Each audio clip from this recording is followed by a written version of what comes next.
Only a Donkey by Celeste Walters and Patricia Mullins. All the animals were happy at the farm except for the donkey. "You're useless," the dog barked. The goat said, "You're weak." "Donkeys have ears like wings," bleated the sheep, and the animals laughed, especially the bull. That night in his stable the small donkey dreamed. He saw himself walking a great open road, a road that would lead him past township and village to the place in his dreaming where magic would be.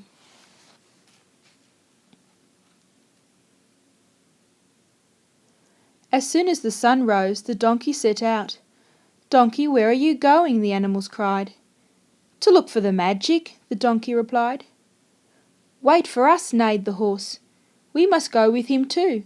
He's only a donkey. He's too muddle-headed to be on his own." And the animals laughed, especially the bull. Down the highway they travelled. The morning was hot. The cow walked behind the sheep and the goat. In the cart it was crowded.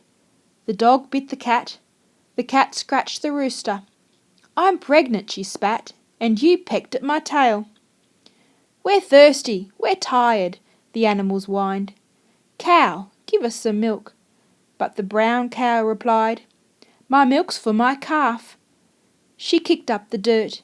The dust blinded the goat, who tripped over and fell.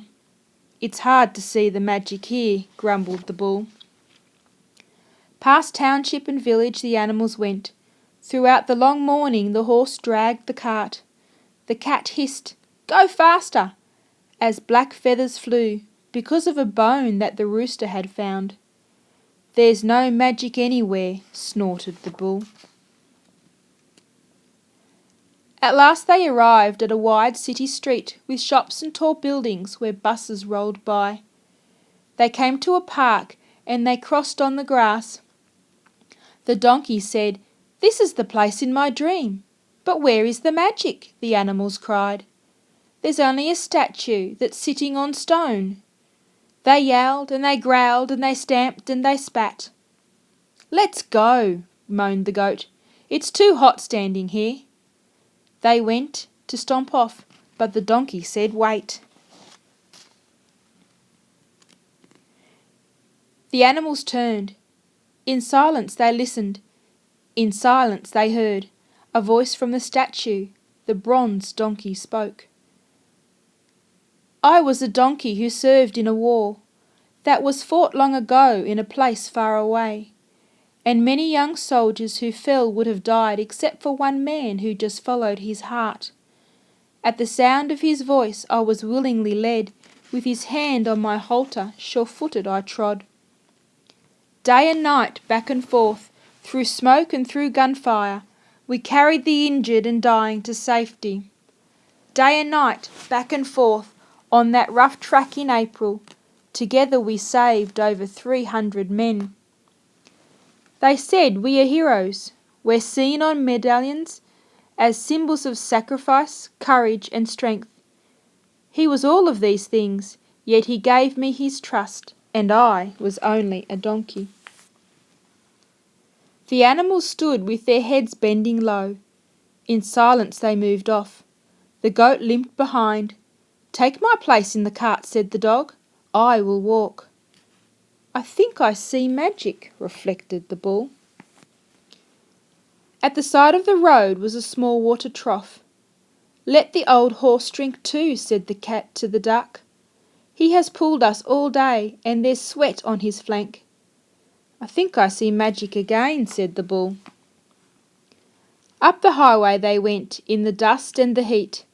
They stopped for a while in the shade of a tree. "Look here," squealed the pig, "on the table there's food." "Make sure," said the sheep, "there's enough for us all." "I know I see the magic now," chortled the bull. The cats had her babies, the duck quacked with joy, the doves hovered over them so they'd be cool, and the alpaca hummed, "If the kittens get cold they can rest on my wool." "More and more I see the magic," decided the bull. Up lumbered the cow. "If you need more milk, cat, I have plenty to give." She paused, then she said, and to anyone else who is thirsty as well." "More and more I see the magic," repeated the bull. "Then wait," the bull roared. All the animals stopped as he clamped to the front. "You are worn out, old horse. Move aside and I'll pull. The smallest among us can ride on my back. Make room in the cart for the ones who have walked." "Now we can all see the magic," the animals sang. That night in his stable the small donkey heard, "Good night, sweet dreams, and sleep safely, my friend." He closed his eyes, he fell fast asleep, and all the animals were happy at the farm, especially the donkey.